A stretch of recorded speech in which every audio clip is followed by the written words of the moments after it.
SMK Forma Institute of Technology வந்திருக்காங்க. So எல்லாம் exam time tight ஷெடியூல்னு உங்களுக்கு தெரியும், மேடத்துக்கு ரொம்ப நல்லாவே தெரியும். ஆக்சுவலாக வந்து உங்களுக்காக சின்ன மோட்டிவேஷன் கொடுத்துருக்காங்க, என்ன படிக்கணும் என்ன செய்யணும்னு. நீங்கள் நேற்று வரைக்கும் நிறைய ஸ்டூடெண்ட்ஸ் கொஞ்சம் பேர் இல்லை, பிகாஸ் நேற்று தான் வந்து ப்ராக்டிகல் எக்ஸாம் முடிஞ்சது, எல்லாம் ரெஸ்ட் எடுத்துருக்காங்கன்னு நினைக்கிறாங்க. ஓகேவா? பட் ஏனையும் மேடம் வந்து இப்போ அவங்க பேசுகிறாங்க எக்ஸ்பீரியன்ஸ், அவங்க அருமையான லெக்சர்ஸ் வந்துருக்குறாங்க. ஸோ அவங்க உங்கள்கிட்ட பேச போகிறாங்க. ஓகேவா? ஸோ எப்படி ஹெல்த்தை பார்த்துக்கணும், எக்ஸாம் டைமில் என்ன செய்யணும், மேத்ஸுக்கு என்ன செய்யணும், ஃபிசிக்ஸுக்கு என்ன செய்யணும், நம்ம டீச்சர்ஸ் நிறைய சொல்லியிருக்காங்க. மோர் ஓவர் பேட்ஸ் சொல்லுவாங்க, அதுக்கேற்ற மாதிரி அவங்க உங்களுக்கு சொல்ல போகிறாங்க. So first of all welcome you madam and welcome you all police great school. இதில் ஒன்றாக easily compare to any other school. அதில் வந்து ஒன்றும் அவங்க இதுவே இல்லை, அது one of the best school of Kanchipuram district.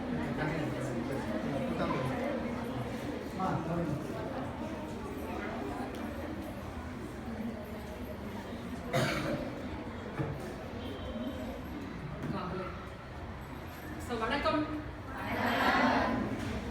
Sir சொல்லிட்டாரு ரொம்ப பெஸ்ட் ஸ்கூல் அப்படின்னு சொல்லியிருக்காரு, பெஸ்ட் அவுட் கோயிங் ஸ்டூடெண்ட்ஸ் சொல்லியிருக்காரு. ஸோ ஒரு ஸ்கூல்ல வந்து இந்த மாதிரி ஒரு மாஸ்டர் வந்து இந்த மாதிரி உங்க மேல நம்பிக்கை வச்சு இந்த மாதிரி சொல்றது ரொம்ப சந்தோஷமா இருக்கு கேட்கறதுக்கு. போகும்போதே வந்து பசங்க வரமாட்டேன்றாங்க, எக்ஸாம்க்கு படிக்க மாட்டேன்றாங்க, மார்க் வாங்க மாட்டேன்றாங்க, ஃபெயில் ஆகிறாங்க அப்படி சொல்றதை விட பாசிட்டிவா எங்க பசங்க வந்து எங்க ஸ்கூல் பேரை நல்லா காப்பாற்றுவாங்க, இந்த காஞ்சிபுரம் டிஸ்ட்ரிக்ட்லயே வந்து பெஸ்ட் ஸ்கூல்ன்ற பேர் வாங்கியிருக்காங்க அப்படின்னு சொல்லும்போது ரொம்ப பெருமையா இருக்கும். உங்களுக்கு அந்த நம்பிக்கையை காப்பாற்றணும் இல்லையா நம்ம. ஸோ எக்ஸாம் இன்னும் எவ்வளோ நாள் இருக்கும் உங்களுக்கு? 9 days. ஸோ 9 days என்ன பண்ணலாம், என்ன பண்ண முடியும்னு நினைக்கிறீங்க? இப்போ எவ்வளோ ரிவிஷன் எக்ஸாம்ஸ் முடிஞ்சிருக்கு?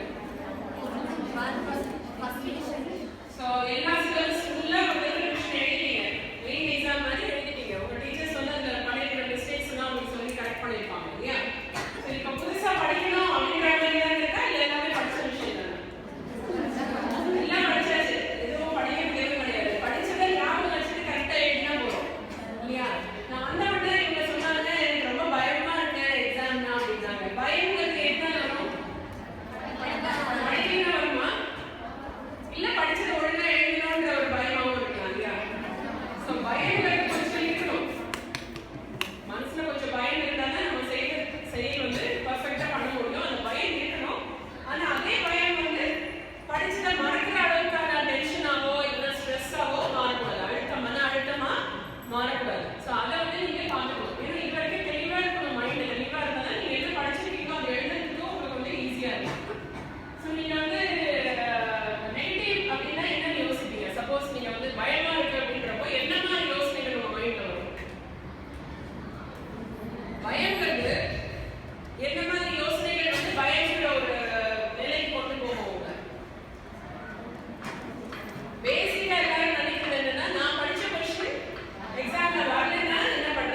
வந்து கேட்குறாரு, இவ்வளோ யாரையா இருக்கு, இது வந்து அந்த சங்கிலியை உடச்சிட்டு வெளியில் வந்துடாதா அப்படின்னு சொன்னா யாரையும் பார்க்க சொல்றாரு, வராது.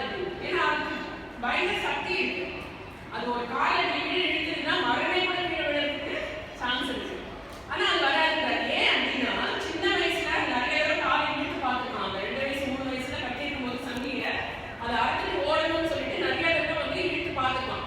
இழுக்கும் போது என்னாச்சு, அதால வர முடியல, கால் தான் வந்துச்சு, கால் வந்து ரத்தம் வந்துச்சு. ஸோ அதே மைண்ட்ல வச்சுட்டு எவ்வளோ வயசானாலும் அந்த சங்கிலியை நம்மளால உடைக்க முடியாதுங்கிற மாதிரியான நம்பிக்கை அந்த யானைக்கு இருக்கு. ஆனா நம்ம வந்து ஹியூமன் பீயிங்ஸ் வந்து நமக்கு வந்து புரிஞ்சுக்கிற சக்தி இருக்கு இல்லையா, அனிமல்ஸ்க்கும் ஹியூமன் பீயிங்ஸ்க்கும் அந்த ஒரு டிஃபரன்ஸ் இருக்கு இல்லையா. ஸோ சின்ன வயசுல முடியாத விஷயம் பெரிய வயசுல முடியாதுங்கிற மாதிரி ஒரு ஃபால்ஸ் ஹோப்போட நீங்க இருக்காதீங்க. ஈவன் ஒரு நிமிஷத்துக்குமே உங்களுக்கு வந்து முதிர்ச்சி இருக்கு. காலம்பரை பண்ண முடியாத ஒரு விஷயம் மத்தியானம் பண்ண முடியும், மத்தியானம் பண்ண முடியாது நைட் பண்ண முடியும், இல்லைன்னா அடுத்த நாள் பண்ண முடியும். ஸோ அந்த க்ரோத் இருந்துகிட்டே இருக்கும், நம்ம மைண்ட்லேயும் இருக்கும், நம்ம சுற்றி பார்க்கறதுலே நம்ம கேப்சர் சம் இன்ஸ்பிரேஷன், ஏதாவது ஒரு சக்தி வந்து வந்துட்டே போகணும். முடியாதுன்னு மட்டும் எடுத்தாதீங்க. நீங்க இது வரைக்கும் ஏதாவது ஒரு பாடம் வந்து படிச்சுட்டு புரியல அப்படின்னு சொல்லிட்டு வச்சிருந்தா கூட நீங்க திருப்பி எடுத்து பார்க்கும்போது அது புரியலாம். அது பாசிட்டிவா நீங்க நினைக்கணும். நான் நிறைய பேர் படிச்சுட்டேன், டீச்சர் சொல்லும்போது எனக்கு புரியல, இப்போ எங்க எனக்கு புரிய போகுது அப்படின்னு நினைக்காதீங்க. கண்டிப்பா எனக்கு புரியும். அதாவது நீங்க ஜஸ்ட் வாசிங்க. படிக்கிறதுக்கும் வாசிக்கிறதுக்கும் டிஃபரன்ஸ் இருக்கு. Reading and studying. முதல்ல எப்பவுமே வாசிக்கணும். ஒரு விஷயத்தை வந்து வாசிக்கும் போது என்ன நினைச்சு வாசிக்கணும், நம்ம வந்து இதை பைஹார்ட் பண்ணணும், ஐயோ இதை ஞாபகம் வச்சுக்கணுமே, இதை போய் எக்ஸாம்ல எழுதணுமே, அந்த மாதிரிலாம் நினைக்காம எந்த ஒரு ப்ரெஷருமே இல்லாம ஈஸியா படிங்க. ஒரு சினிமா கதை படிக்கிற மாதிரி, இல்லைன்னா சினிமா பாட்டு பாடுற மாதிரி. சினிமா பாட்டுல வந்து இப்போ பழைய எந்த பாட்டு கேட்டாலும் வந்து நம்ம வந்து இந்த வரிகள்ல எப்படி ஞாபகம் இருக்கு, நம்ம பைஹார்ட் பண்றோமா, ஒரு 2 தடவை கேட்கும்போது நம்ம ஜாலியா கேட்கும், அதை விரும்பி கேட்கும். பைஹார்ட் பண்ணணும் அப்படின்ற மாதிரி ப்ரெஷர் இல்லை. அதுக்கு ஒரு டெஸ்ட் வைப்பாங்க, யாராவது நிற்க வச்சு செய்யுள் ஒப்பின்ற மாதிரி கேட்பாங்க. அந்த மாதிரிலாம் நமக்கு எதுவுமே கிடையாது. என்ஜாய் பண்ணி பிடிச்சு பண்றோம். ஸோ பிடிச்சு பண்ணும்போது என்ன ஆகும், உங்க ஆழ் மனசுல போய் அந்த வார்த்தைகள் வந்து பதிஞ்சிடும். நீங்க பழைய பாட்டு எம்ஜிஆர் சிவாஜி பாட்டுலாம் வந்து வந்துட்டே மாட்டீங்க. அப்போ வந்து நீங்க சின்ன வயசுல நிறைய கேட்டுப்பீங்க. இப்போ கேட்டா கூட உங்களால மறக்க முடியும். அது என்ன பைஹார்ட் பண்றோமா, விரும்பி பண்றதுனால அது வந்து நம்ம மைண்ட்ல ஆழ் மனசுல போய் பதிஞ்சிடும். அதே மாதிரி வாசிக்கும் போது என்ன ஆகும்னா, லைட்டா வாசிக்கும் போது அந்த சொற்கள்லாம் வந்து உங்க மைண்ட்ல போய் பதிஞ்சிடும். தூக்கத்துல எழுந்து கேட்டா கூட சொல்லுவாங்க அப்படின்னு சொல்லுவோம்ல, கான்ஷியஸ் சப்கான்ஷியஸ். சப்கான்ஷியஸ்ங்கிறது நீங்க ஒரு இதுவா இல்லாத போது நீங்க கேட்கும்போது சொல்லுவோம். சைக்கிள் ஓட்டுறீங்க, சைக்கிள் ஏறி உட்காந்து யாரோ ஏதோ பேசுறாங்க, ஆட்டோமேட்டிக்கா கால் படுக்க பண்ணுவோம்ல, ஆட்டோமேட்டிக்கா நீங்க ஏறி உட்காந்தோடனே உங்களோட உணர்வுகள் என்ன பண்ணுவோம், சைக்கிள் படுக்க பண்ண சொல்லுவோம். ஸ்விம்மிங் ஒரு தண்ணியில போய் இருந்தா ஆட்டோமேட்டிக்கா ஸ்விம்மிங் தெரிஞ்சவங்க என்ன பண்ணுவாங்க, ஸ்விம் பண்ண ஆரம்பிப்பாங்க. இதெல்லாம் வந்து நடுவில் டச் இல்லைன்னா கூட இது வந்து ஆழ் மனசுல பதிஞ்ச விஷயங்கள் என்ன ஆகுதுன்னா எப்பனாலும் அது வந்து ரிவை ஆகும், திருப்பி கழிச்சிடணும். ஸோ நம்ம படிக்கிற விஷயங்கள் கூட ஆழ் மனசுல போய் பதியணும். அப்போதான் நாளைக்கு ஏதாவது ஒரு வேலைக்கு போகும்போது அந்த மேற்படிப்பு படிக்கும் போது அந்த பேசிக் கான்செப்ட்ஸ் நம்ம என்ன படிக்கிறோமோ அதெல்லாம் வந்து திருப்பி நமக்கு ஞாபகத்துக்கு வரும்.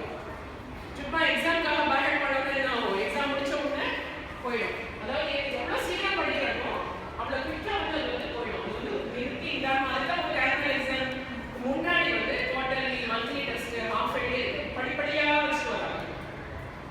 அது வந்து உங்களுக்கு ஒரு பீரியட் ஆஃப் டைம்ல உங்க மைண்ட்ல போகும்போது என்ன ஆகும்னா லாங் டைம் வந்து அது உங்க மைண்ட்ல ரெஜிஸ்டர்டா இருக்கும். அது வந்து மறக்கவே மறக்காது.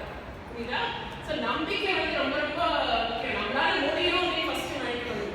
நம்மளால முடியும் அப்படின்னு நினைச்சோம்னா நம்மளால முடியும். அதுக்கு நிறைய உதாரணங்கள் இருக்கு, நிறைய கதைகள்லாம் இருக்கு. அதுல வந்து ஒன்று சொல்றேன். ஒரு பையன் வந்து பேரு கிளென்னு பேரு. அப்பதான் நிஜமா நடந்த கதை. இது வந்து நமக்கு நல்ல ஒரு மோட்டிவேஷன் கொடுக்கும். கிளென்னு அவர் வந்து அட்லாண்டால போறாரு, அமெரிக்காவில் இருக்கு அட்லாண்டால ஒரு இடம். அதுக்கப்புறம் அங்கேயும் டெக்சஸ்ங்கிற ஒரு இடத்துல வந்து அவர் வளர ஆரம்பிச்சாரு, படிக்க ஆரம்பிச்சாரு. ஸோ அவங்க அமெரிக்காவில் வந்து உங்களுக்கு தட்பவெட்ப நிலை எப்படி பார்க்குறீங்கன்னா ரொம்ப குளிரும் இருக்கும். அந்த மாதிரி பீரியட் வரும், ரொம்ப விட்டு வந்து ரொம்ப குளிரும். அப்போ என்ன பண்ணுவாங்க, ஸ்கூல்லேயே வந்து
காப்பாத்துங்க, நான் கண்டிப்பா வாழ்வேன், நான் கண்டிப்பா வந்து என்னால் எழுந்து நடக்க முடியும் அப்படின்னு இந்த பையன் சொல்றான். சரி, அவங்க அம்மா சொல்றாங்க, இல்லை எனக்கு எப்படி இருந்தாலும் பரவாயில்ல, உயிர் மட்டும் காப்பாற்றி கொடுங்க அப்படின்னு சொல்றாங்க. உயிரை காப்பாத்துறாங்க. அந்த வீல் சேர்ல வச்சு காலெல்லாம் வந்து சதையில வெடிச்சிருச்சு. ஃபுல்லாக அந்த பையனுக்கு வந்து நடக்கவே முடியாது. ஸோ வீல் சேர்ல வச்சு 2 வருஷமா அவங்க தள்ளிட்டு ஸ்கூலுக்கு அழைச்சிட்டு போறாங்க, இது பண்றாங்க. அப்போ வந்து அவங்க அம்மாவுக்கு வயசாகுது இல்லையா, வேலை செய்யணும், இந்த பையனோட இருந்தா சம்பாதிக்க முடியல. அவங்க யாரோ கேட்குறாங்க, நீங்க எவ்வளவு நாள் தான் உங்க பிள்ளைய பார்த்துப்பீங்க, இந்த மாதிரி எப்போ பாரு உங்க பையன் நீங்க உள்ளே இருந்தாருன்னா அவனோட வாழ்வை அப்படின்னு சொல்லிட்டு எனக்கு ரொம்ப கெட்டியா இருக்கு. நம்ம ஏன் இவங்களை சார்ந்து இருக்கணும், நம்ம முயற்சி பண்ணுவோமே, என்ன பண்ணலாம் அப்படின்னு சொல்லிட்டு வீல் சேர் வச்சிருந்ததுலேருந்து இறங்கி அந்த ஜன்னல் குடிச்சிட்டு அவன் வந்து கார் வந்து அப்படியே வந்து நீக்கத்தில் ட்ரை பண்ணுறாங்க. ஸோ விடணும், திருப்பி எழுதி வந்து அதே மாதிரி வந்து கண்டினியூஸாக ட்ரை பண்ணி என்ன வந்து எழுதி நடக்க ஆரம்பிச்சிருக்கோம். எல்லாருக்கும் பயங்கர ஆச்சரியம், எப்படி முடியும் அப்படின்னா அந்த எனர்ஜி உள்ளேருந்து வந்துட்டு நிஜமா நடக்கிறது. உள்ளேருந்து வந்த எனர்ஜியில வந்து அந்த பையனுக்கு சக்தி வந்து காரில் வந்து நடக்கணும். அவன் உள்ளேருந்து வந்த எனர்ஜியில என்ன வந்து அவனால நடக்கிறான். அது மட்டும் இல்லாம அந்த பையனுக்கு வந்து அவங்க வந்து ஒரு அத்லெட், நல்லா ஓட முடியும், ஓட்டப்பந்தயத்துல ஓட முடியும். ஸோ அவன் வந்து அவங்க அம்மா கிட்ட சொல்றான், அம்மா நான் வந்து ஓட போறேன் அப்படின்னு சொன்னோன்னே, இது என்ன நடக்கிறதே வந்து பெரிய ஆச்சரியமான ஒரு விஷயம், நீ எப்படி ஓட முடியும், ஏன்னா அவனுக்கு வந்து காலில் அதுக்கான சக்தி இல்லை அப்படின்னு சொன்னோன்னே, இல்லை சக்தியை வந்து நான் உருவாக்கிட்டேன், நிறைய எக்ஸசைஸ் பண்ணி நிறைய நடந்து காலுக்கு வந்து நான் வந்து சக்தியை என்னெல்லாம் பண்ணணுமோ எல்லாம் பண்ணுவேன், ஆனால் நான் ஓடணும் அப்படின்னு சொல்லிட்டு அந்த பையன் என்ன பண்ணிட்டு ஓட ஆரம்பிக்கிறான். 1934 ஒரு வேர்ல்ட் ரெக்கார்ட் கிரியேட் பண்றாரு அவர். லண்டன்ல ஒரு வேர்ல்ட் ரெக்கார்டே வந்து அத்லெட்ல கிரியேட் பண்றாரு. அது என்ன அப்படின்னா, ஒரு மைல் தூரத்தை வந்து 4 நிமிஷம் 5 வினாடி 8 மைக்ரோ செகண்ட் இந்த வேர்ல்ட் ரெக்கார்டை வந்து அவர் கிரியேட் பண்றாரு. இதை வந்து 3 வருஷம் வரைக்கும் யாராலும் முறியடிக்க முடியும். இந்த மாதிரி இருந்தவர் ஒரு உடம்பு கருகி செத்து போற நிலைமையில இருந்து காப்பாற்றி கால் நடக்க முடியாம வீல் சேர்ல இருந்து தானா முயற்சி செஞ்சு நடந்து அதுக்கப்புறம் ஓடி, அதுக்கப்புறம் சும்மா ஓடுறது இல்லை, வேர்ல்ட் ரெக்கார்டு உலகத்திலேயே வந்து ஒரு ரெக்கார்டை கிரியேட் பண்ணியிருக்காரு அப்படின்னா எவ்வளவு பெரிய விஷயம் சொல்லுங்க. 1934 அந்த காலத்துல உங்களுக்கு மெடிக்கல் ஃபெசிலிட்டிலாம் எவ்வளவு இருந்திருக்கும், எவ்வளவு யார் இருந்திருப்பாங்க அவங்க ஹெல்ப் பண்றதுக்கு. சுய முயற்சி, சுயமா இருக்கிற வந்து நம்பிக்கை, எஸ் என்னால முடியும், இது வந்து உண்மையா நடந்த விஷயம். இதை வந்து நம்ம கண்டிப்பா ஒரு மோட்டிவேஷனா எடுத்துக்கணும். யாராலையும் முடியாதுங்கிறது ஒண்ணு. இதுல என்ன ப்ராப்ளம்னா, இப்போ வந்து நம்ம வந்து அந்த பையன் ஸ்மார்ட்டா ஒர்க் பண்ணலாம், ஹார்ட் ஒர்க் பண்றது ஓகே, ஸ்மார்ட்டா ஒர்க் பண்ணணும், நமக்கு தேவை இல்லையோ அதுக்கு தகுந்த மாதிரி நம்ம வந்து நம்மளோட இதை வந்து டியூன் பண்ணிக்கணும். நீங்க எக்ஸாமுக்கு படிக்கிறீங்க, படிக்கும்போது என்ன பண்றீங்க, நேரம் படிக்கிறீங்க, வாசிக்கிறது கிடையாது, மனசுல எடுக்கிறது கிடையாது, டேரக்டா எடுத்த உடனே பயணம் பண்ணலாம். So first வந்து what you should do, you should read பண்ணிட்டு அதுக்கப்புறம் தான் வந்து அதை புரிஞ்சுக்கணும். அதுக்கப்புறம் அதுக்கு பேர் வந்து ரிமெம்பரிங் அப்படிம்பாங்க. அதுக்கப்புறம் வந்து ரீகால்குலேஷன் அப்படிம்பாங்க. ரீகால்குலேஷன்னா நம்ம படிச்சுட்டு திருப்பி ஞாபகப்படுத்திக்கணும்.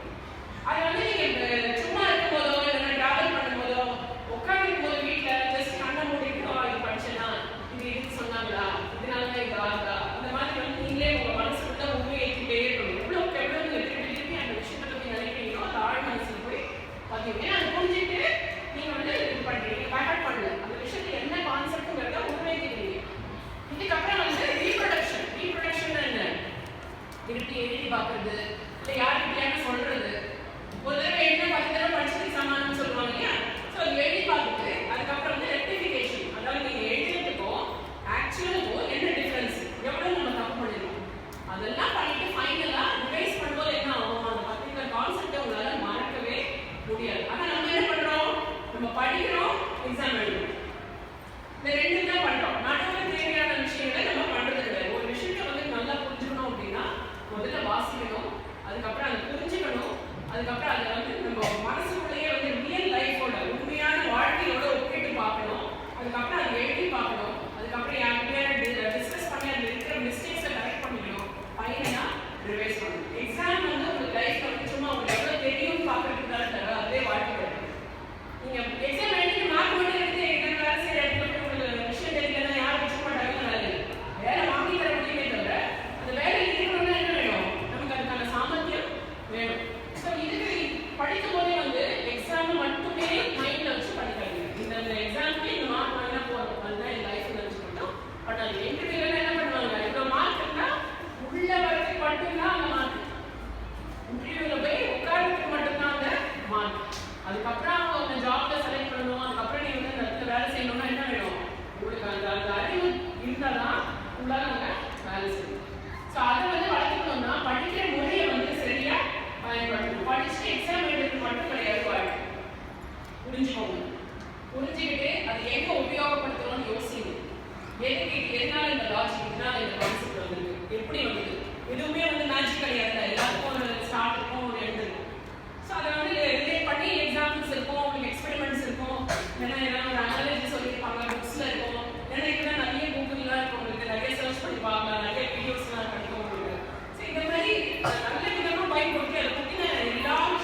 கொஷின் பேப்பர்ஸ் உங்கள் டீச்சர்ஸ் ஏதாவது கொடுத்துருந்தா, அதுக்கப்புறம் வந்து நம்ம தினத்தந்தி இந்த மாதிரி இடத்துலலாம் வந்து நிறைய இம்பார்ட்டன்ட் கொஷின்ஸ் கொடுத்துருப்பாங்க இல்லையா ஆங்கிலேயே. ஸோ கலெக்டிவாக ஒரு சப்ஜெக்ட்டுக்கு என்ன வேணுமோ அதெல்லாம் கரெக்டாக மெட்டீரியல் கலெக்ஷன் இருக்கும். அன்றைக்கி வந்து தேடக்கூடாது. அன்றைக்கி வந்து தேடிட்டோன்னு டென்ஷன் அதிகமாகும். டென்ஷனை வந்து எவ்வளோ முடியுமோ அவ்வளோ குறைச்சி வரைக்கும் நீங்கள் பார்க்கணும். ஸோ எக்ஸாம் எழுதுறது வந்து படிச்சுட்டு போய் எழுதுறது கிடையாது. இது வந்து ப்ரெசன்டேஷன் வந்து ரொம்ப ரொம்ப இம்பார்ட்டன்ட். எப்படி வந்து பேப்பர்ல எழுத முடியும். ஸோ இதில் தான் வந்து உங்களுக்கு மார்க்கே வரப்போகுது. ப்ரெசன்டேஷனில் தான் மார்க் வரும். சில பேருக்கு வந்து உங்களோடய சேர்ந்து படிச்சிருப்பாங்க, அவங்க வந்து கொஞ்சம் அதிகமாக மார்க் வரும், கொஞ்சம் கம்மியாக வரும். அப்போ என்ன நினைப்பீங்க, சரியாக திருத்தல, மார்க் போடலை அப்படின்னு நினைப்போம் இல்லையா. ஸோ ஒரு 3 மணி நேரம் நீங்கள் எக்ஸாம் எழுதிங்கன்னா அது எவ்வளோ நிமிஷம் அவங்க கையில் இருக்கும்? 2 நிமிஷமோ 3 நிமிஷமோ தான் அந்த டீச்சர் கிட்ட உங்கள் பேப்பர் இருக்கும். ஸோ 3 மணி நேரம் எழுதுறது ஒரு 3 நிமிஷத்தில் படிக்க முடியுமா? லைன் படிக்க முடியுமா? படிக்க முடியாது. அதாவது நம்ம எடுத்து காட்டணும். ஸோ எப்படி எழுதணுன்றது ரொம்ப ரொம்ப இம்பார்ட்டன்ட். பேப்பர் வந்து நீட்டாக இருக்கணும். மார்ஜின் போடுறதுலேருந்து ஒரு கொஷின்லேருந்து இன்னொரு கொஷினுக்கு வந்து நடுவில் லைன் வரையிறதுலேருந்து, அதுக்கப்புறம் வந்து முக்கியமான வாக்கியங்கள். இப்போ ஒரு கொஷின் கேட்டிருக்காங்க அப்படின்னா அதுக்கான பதில் வந்து என்ன எதிர்பார்க்குறாங்கிறது உங்களுக்கு தெரியும். என்ன கேள்வி கேட்டிருக்காங்க, ஆன்சரில் என்ன இருந்தால் அது சரியான பதிலாக இருக்கும் அப்படின்னா அதெல்லாம் அழகாக நீங்கள் அனலைஸ் பண்ணுங்க. எடுத்து காட்டணும். பார்த்த உடனே அவங்க அந்த வார்த்தை தான் கண்டப்படணும். தேடக்கூடாது. டீச்சர் தேடி இருப்பாங்க இல்லைன்னு சொல்லிட்டு அடுத்த ஆன்சர் போயிடுவாங்க. அது தவிர வந்து போன உடனே கொஸ்டின் பேப்பர்ல எதெல்லாம் தெரியாதுன்னு பார்க்காதீங்க. நமக்கு எந்த கொஸ்டின் தான் தெரியாதுன்னு பார்க்காதீங்க. எந்த கொஸ்டின் தான் தெரியும்னு பாருங்க. எப்பவுமே பாசிட்டிவா யோசிங்க. சரியா? ஏன்னா நம்ம அது என்ன ஆகும்னா அது ஒரு வருத்தமா இருக்கும் மனசுல. ஐயோ நமக்கு இவ்வளோ ஆன்சர்ஸ் இவ்வளோ கொஸ்டின்ஸ் தெரியலையே அப்படின்னு இருக்கட்டும். தெரிஞ்சதை முதல்ல நல்லா எழுதுவோம். என்ன ஆகும், தெரிஞ்சதெல்லாம் முதல்ல எழுத ஆரம்பிச்சிங்கன்னா டீச்சருக்கு வந்து ஒரு நல்ல பாசிட்டிவா இருக்கும். ஒரு ஃபர்ஸ்ட் பேஜ் செகண்ட் பேஜ், ஆஹா இந்த குழந்தை நல்லா எழுதிருக்கேன், இன்னும் நல்லதா எழுதிருக்கோம், இன்னும் நல்லதா எழுதிருக்கோம்னு சொல்லிட்டு ஒரு 4-5 பக்கம் பார்த்துட்டு அதுக்கப்புறம் நீங்க கம்மியாக எழுதினா கூட அவங்க மைண்ட்ல என்ன ஆகும், உங்களை பத்தி பாசிட்டிவா நல்ல எண்ணம் இருக்கும். ஸோ நீங்க கம்மியாக எழுதினா கூட அதுக்கு மார்க் கொடுக்கறதுக்கான ஆப்பர்ச்சுனிட்டி இருக்கு. ஸோ அதனால நீங்க வந்து முதல்ல செலக்ட் பண்றது எல்லாமே நல்லா தெரிஞ்சு அடிச்சு எழுதாம நீட்டா எழுதக்கூடிய எழுத அந்த சப்டிவிஷன்ஸ் ஏபிசியா என்ன கொஸ்டின் எழுதிங்க இதெல்லாம் வந்து தப்பா எழுதாதீங்க. கரெக்டாக அது வந்து செக் பண்ணிக்கோங்க. அப்புறம் அண்டர்லைன் பண்ணுறது ப்ராப்ளமாக இருந்ததுன்னா மேத்தமெட்டிக்ஸில் வந்து நீங்கள் ஃபார்முலா வந்து ஒரு பாக்ஸில் போடுறது, அதுக்கப்புறம் வந்து ஸ்டெப் பை ஸ்டெப் ப்ரொசீஜர். ஏன்னா எல்லா ஸ்டெப்புக்குமே மார்க் வரும். வேறு ஆன்சர் மட்டும் எழுதினா வரும், ஆன்சருக்கு இந்த மார்க் மட்டும் தான் வரும். இது வந்து ஃபுல் மார்க் ஆன்சருக்கு கிடையாது. அந்த வழிக்கு தான் மார்க் நிறைய போடுவாங்க. கடைசியில் ஆன்சருக்கு ஒரு 2 மார்க் தான் இருக்கும். அதுக்காக இந்த ரஃப் காலர் வந்து நீங்கள் எழுதும்போது பேப்பரில் வந்து ரைட் ஹேண்ட் சைடில் நீங்கள் போட்டு ரஃப் காலர் பண்ணுறது அந்த மாதிரி வழக்கம் இருந்ததுன்னா இப்போ மெயின் ஷீட்டோட விட்த் வந்து கம்மியாகிடும். இந்த சைடு மார்ஜின் போடுவீங்களா, இந்த சைடு ரஃப் காலம் போடுவீங்களா, இப்போ நடுவில் எவ்வளோ இடம் இருக்கும், கொஞ்சம் தான் இருக்கும். ஸோ அது மாதிரி பழக்கம் இருந்தால் பண்ணுங்க. இல்லைன்னா ஒரு பேப்பர்னா கீழே கவனிச்சுக்கோங்க. கீழே கொஞ்சம் ஸ்பேஸ் வச்சுட்டு அங்கே வந்து ரஃப் கட் பண்ணுங்க. ஸோ தட் அது நீங்கள் எழுதுகிற மெயின் ஷீட்டுக்கும் ரஃபுக்கும் ஓவர்லாப் ஆகாமல் இருக்கும். அது தவிர எல்லா ஸ்டெப்பையும் ரஃப் காலம்ல போட்டுட்டு ஆன்சர் மட்டும் மெயின் ஷீட்டில் போட்டிங்கன்னா மார்க் கிடையாது. ரஃப் காலம்ல ஒர்க் பண்ணி பாருங்க. ஆனால் ஆன்சர் எழுதும்போது எல்லா ஸ்டெப்பையும் மெயின் ஷீட்டில் எழுதி ஆன்சர் எழுதுங்க. ஏன்னா ஸ்டெப் ஒரு ஸ்டெப் ஆன்சரே தப்பானா கூட அந்த ஸ்டெப்புக்குலாம் மார்க் பண்ணிக்கணும். வெறும் ஆன்சர் எழுதினா என்ன ஆகும், வெறும் 2 மார்க் தான். ஸோ இதெல்லாம் வந்து நீங்கள் ப்ரெசன்டேஷன் வந்து ரொம்ப ரொம்ப இம்பார்ட்டன்ட். ஏன்னா நீங்கள் நல்லா யோசிக்க 3 மினிட்ஸில் வந்து உங்கள் பேப்பரை வந்து நம்ம புரிஞ்சுக்கணும். அதுக்கான ப்ரெசன்டேஷன் வந்து கொஞ்சம் ஜாக்கிரதையாக இருக்கும். அதுக்கப்புறம் என்ன விதமான உணவுப் பொருட்கள் நீங்கள் சாப்பிடலாம், எப்படி இருந்தால் நமக்கு வந்து மைண்ட் வந்து ஆக்டிவாக இருக்கும். இன்னும் 10 days இருக்கு இல்லையா, 10 daysல வந்து உங்களோட டயட் பிளான் வந்து நீங்கள் உங்கள் வீட்டில் சொல்லுங்க, உங்கள் அம்மாவுக்கு அப்பாவுக்கு சொல்லுங்க, இந்த மாதிரி எனக்கு கொடுக்குற சாப்பாடு. ஸோ தட் எனக்கு இருக்கிற 10 நாள் வந்து நான் நல்ல ப்ராப்பராக யூஸ் பண்ணிக்கணும். இருக்கிற 10 நாள் வந்து நம்ம ப்ராப்பராக யூஸ் பண்ணிக்கணும். பாதி நேரம் நம்ம தூங்கிட்டே இருக்கணும்னா எப்படி போட்டாக்கா டைம் போயிட்டே இருக்கும். ஆனால் மினிமம் நைட் வந்து ஒரு 6 hours நீங்கள் என்ன ஆனாலும் சரி தூங்கணும். பிரெயின் வந்து ஒர்க் பண்ணணும்னா அதே மாதிரி ஒரே சப்ஜெக்ட் ஒரே ஒரு நாள் ஃபுல்லாக படிக்காதீங்க. ஏன்னா பிரெயின் வந்து ஒரு பாகம் வந்து லாஜிக்கலாக படிக்கிறது போதும், இன்னொன்று வந்து ஒரு கிரியேட்டிவ் திங்கிங்காக இருக்கும். ஸோ நீங்கள் ஒரே இது பண்ணீங்கன்னா ஒன் சைடு பிரெயின் மட்டும் ரொம்ப ரொம்ப வீக் ஆகிடும். அதே படிச்சு டயர்ட் ஆகிடும். ஸோ கொஞ்சம் மாற்றிக்கோங்க. அது பார்த்தீங்கன்னா ஒரு டைம் டேபிள் போட்டிருப்பாங்க. மேத்ஸ் ஒரு தடவை, அப்புறம் ஃபிசிக்ஸ், அதுக்கப்புறம் இங்கிலீஷ், கொஞ்சம் நடுவில் விளையாட்டு, எதுக்கு அப்படி இருக்கிறாங்க, கொஞ்சம் ரிலாக்ஸ் ஆகிட்டு திருப்பி நம்ம படித்தா ஃப்ரெஷ்ஷாக புரியுங்கிறதுக்காக அந்த மாதிரி இருக்கும். ஸோ அந்த மாதிரி நீங்கள் ஸ்கெடியூல் பண்ணிக்கோங்க. ஏன்னா 10 days வந்து ரொம்ப ரொம்ப ப்ரெஷியஸ். இன்னைக்கு ஒரு நாள் போயிடுச்சு. ஸோ ஒரு நிமிஷமும் வந்து ஓடிக்கிட்டே இருக்க நமக்கு நிறுத்த முடியாது. அதனால நீங்கள் வந்து ஜாக்கிரதையாக ஸ்கெடியூல் பண்ணி படிங்க. இதில் வந்து கார்போஹைட்ரேட்ஸ் மாவு சத்து உள்ள சாப்பிட்டீங்கன்னா என்ன ஆகும், நிறைய சாப்பிட்டீங்கன்னா உங்களுக்கு தூக்கம் அதிகமாக வரும். எனர்ஜி வந்து சீக்கிரமாக போயிடும்.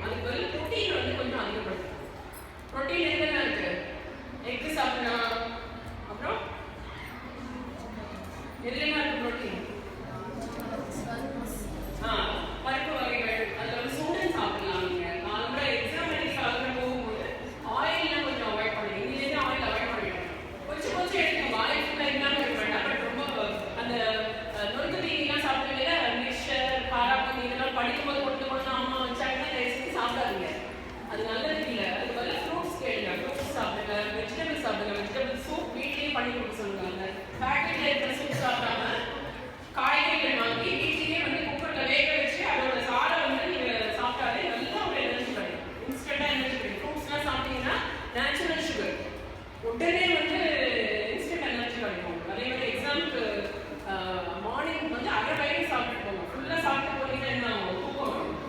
ஸோ அரை வயிறு கூட என்ன சாப்பிடலாம்? கஞ்சி சாப்பிடலாம், ஒரே ஒரு இட்லி சாப்பிடலாம், அதோட சேர்த்து வந்து கொஞ்சம் ஃப்ரூட்ஸ் சாப்பிடலாம், ஃப்ரூட் ஜூஸ் சாப்பிடலாம், இல்லைன்னா அந்த சீரியல்ஸ்லாம் இருக்கும் இல்லையா, அது மாதிரி ஏதாவது சாப்பிடலாம்.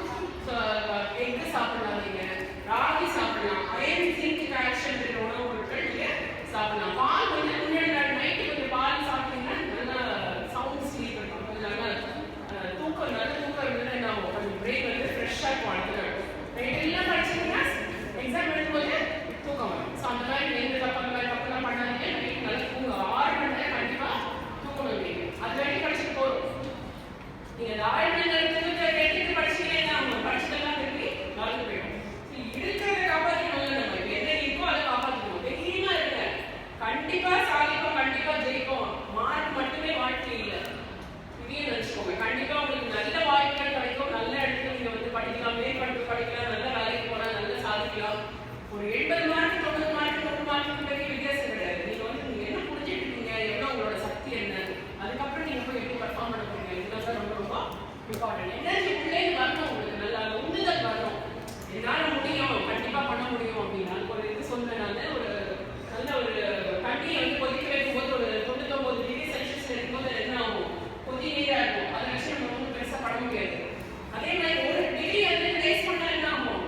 100 டிகிரி ஆகும்போது அது எந்த தன்மையில் இருக்கும்? ஆவி ஆகும் இல்லையா? ஸ்டீம் ஆகுங்க. அது எதெல்லாம் யூஸ் பண்ணலாம்? ஸ்டீமோட பவர் வந்து எதுக்குலாம் யூஸ் பண்ணுவாங்க? டர்பைன்ஸ்லாம் இது பண்ணலாம். ட்ரெயின் இருக்கு, ஸ்டீம் இன்ஜின் யூஸ் பண்ணி ட்ரெயின் இருக்கு. அவ்வளோ லோடு வந்து அப்போ மனுஷன் வந்து இழுக்கக்கூடிய சக்தி வந்து அந்த ஸ்டீம் இருக்கு. சப்போஸ் நம்ம வந்து இந்த 99 டிகிரிக்கு விட்டுருந்தா அது வெறும் கொதிநீராக இருக்கும். அந்த ஒரு டிகிரி ஆட் பண்ணுறதுனால என்ன ஆகும்? அதுக்குள்ள சக்தியை பல சாதனைகள் பண்ண முடியும். அதே மாதிரி நம்ம வாழ்க்கை இப்போ போயிட்டு திரும்பி வரவங்க பெரிய யாராவது எங்கே போனாங்க? 99 டிகிரியே திரும்பி வந்துடுறாங்க. நம்மளால எங்கப்பா முக்கிய போகுது அப்படின்னு சொல்லிட்டு திரும்பி வந்துடுறாங்க. அதுக்கப்புறமா வந்து நீங்கள் போடுற எஃபர்ட் ஒரு டிகிரியில வந்து உங்களுக்கு வின்னிங். சரிங்களா? அந்த ஒரு டிகிரி வந்து ஹேபிட்டாக மாற்றிக்கணும். நீங்கள் எங்கே போய் திரும்பி நம்ம வாழ்க்கையில் வந்து நம்ம வந்து தெர்மாமீட்டர் வச்சு மெஷர் பண்ண முடியாது. அப்போ அந்த 98 டிகிரிஸ் எப்போ வந்துருக்குன்னு எப்படி தெரியும் உங்களுக்கு?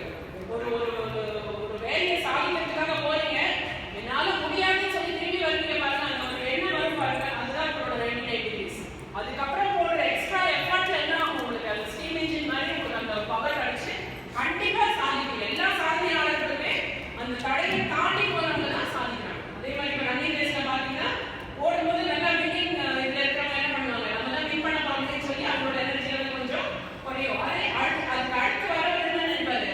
இன்னும் கொஞ்சம் நல்லா ஓடினா அவங்க தாண்டி ஓடிடலாம் அப்படின்னு சொல்லி அந்த ஒரு எக்ஸ்ட்ரா எனர்ஜியை கொடுப்பாரு. அது அப்ப என்ன ஆகும்? அவரால் தாண்டி போறதுக்கான சக்தி கிடைக்கும். ஸோ இதுதான் வாழ்க்கை. எல்லா இடத்துலையுமே நம்மளோட உள்ளுக்குள்ள இருக்க சக்தி அதை வந்து எடுத்து கொண்டு வரது நம்ம கையில தான் இருக்கு. முடியாதுன்னு சொல்லி எந்த இதுலையுமே திரும்பி வராங்க. அவங்களால முடியும், எல்லாராலையும் முடியும். ஒன்றுக்கு உங்களுக்கு உங்க மேல ஒரு நம்பிக்கை வரணும். ஃபர்ஸ்ட் நம்ம வந்து நம்ம மேல நம்பிக்கை இருக்கணும், செல்ஃப் எஸ்டீம் இருக்கணும். நீங்க வந்து நீங்க நம்ம என்ன ஃபேமிலியில பிறந்திருக்கோம், நம்ம வீட்டில் யாருமே படிச்சவங்க இல்லையே, நமக்கு யாரும் வாழ்க்கைக்கு என்ன இது பண்ணுறாங்க, நம்ம படிச்சுதான் போறோம், +2 வரைக்கும் படிச்சா போறோம், இந்த மாதிரி நம்ம தன்னம்பிக்கை எடுக்கவே இருக்காது. நீங்க வந்து உங்களுக்கு ஒரு ஆப்பர்ச்சுனிட்டி கிடைச்சிருக்கு சாதிக்கிறதுக்கும், உங்க வாழ்க்கை தரத்தை உங்க வீட்டில் இருக்கிறவங்க வாழ்க்கை தரத்தை உயர்த்துறது, அதை வந்து நீங்க சாதிச்சு காட்டணும். நம்ம வேற என்ன பண்றோம்? சாப்பிட்டு தூங்குறது படிச்சிருக்கோம். நமக்கு இருக்கிற அது வந்து அருமையான ஒரு ஸ்கூல்ல சேர்த்துட்டீங்கன்னா அதுலேயே உங்களுக்கு வந்து நிறைய ஒரு இன்புட்ஸ் கிடைச்சிருக்கும். ஸோ நல்ல ஃப்ரெண்ட்ஸ் இருப்பாங்க, கேட்டு படிக்கலாம், டவுட்ஸ் இருந்தால் கேட்டு படிக்கலாம். இந்த 10 நாள்ல வந்து ஸ்ட்ரெஸ் எடுக்காதீங்க. ஸ்ட்ரெஸ் ரிலீவிங்க்கு தான் உணவு பொருட்கள் சொன்னது கூட ஸ்ட்ரெஸ் ரிலீவிங்க்கு தான். நல்ல ஆரஞ்சு கலர்ல கேரட்லாம் உங்களுக்கு வந்து நல்லா ஸ்ட்ரெஸ் ரிலீவ் பண்ணும். ஆரஞ்சு சாப்பிடலாம், லெமன் சாப்பிடலாம், சிட்ரஸ்லாம் சாப்பிட்டீங்கன்னா ஸ்ட்ரெஸ் வந்து ரிலீவ் பண்ணும். சரியா? அந்த மாதிரி பொருட்கள் சாப்பிடுங்க. நிறைய குழந்தைகள் என்ன சொல்றது, ஃபேட் ஆயில் வந்து கொஞ்சம் கம்மி பண்ணிக்கோங்க.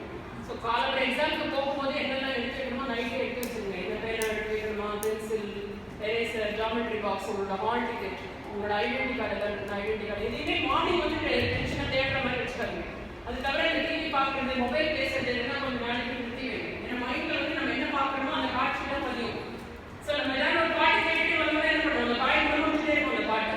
ஸோ இப்போ இந்த 10 நாள் தேவையில்லை. அதனால நீங்கள் ஸ்ட்ரெஸ் எடுக்காம ஐயோ எக்ஸாம் ஆகுது இந்த மாதிரி டென்ஷன் எடுக்காதீங்க. யாராவது உங்களை வந்து ஊக்கம் கொடுக்காதவங்க உங்க காலையில வீட்டுக்கு எழுந்தோடனே உங்க தம்பியோ அண்ணனோ சொல்லலாம் நீ உனக்கு படிக்காததான் வருவது பாரு அப்படின்னு சொன்னாங்க. உங்களோட மூடு ஆஃப் பண்ணுறதுக்காக சும்மா கிண்டல் பண்ணுவாங்க. அது நமக்கு எப்படி இருக்கும்? நமக்கு ரொம்ப டிமோட்டிவேட்டிங்கா இருக்கும். நான் இவ்வளோ கஷ்டப்பட்டு நைட்லாம் படிச்சுட்டு காலையில எனக்கு சொல்றேன் அவங்க ஒரு நல்ல வார்த்தை சொல்றா பாரு அப்படின்னு சொல்லி நம்ம சொல்லுவோம். அந்த மாதிரி அப்படி நீங்க பேசி வச்சுக்காது. தயவு செஞ்சு பாசிட்டிவா பேசுறவங்களோட பேசுங்க. கொஞ்சம் நீங்க தியானம் பண்ணிட்டு கொஞ்சம் மனசு ஒன்றே பண்ணிட்டு எக்ஸாம் போயிட்டு எக்ஸாம் ஹாலே கொஞ்சம் முன்னாடியே போயிடுங்க. லாஸ்ட் மினிட் அவசரமா பேக் வெளியில வச்சுட்டு அதெல்லாம் இதெல்லாம் ஓடி போய் எடுத்து வர வேலையெல்லாம் வேண்டாம். சரியா? ஒரு 2-3 நிமிஷத்துல நீங்க பெருசா எதுவும் சாதிக்க போறதில்லை. எவ்வளோ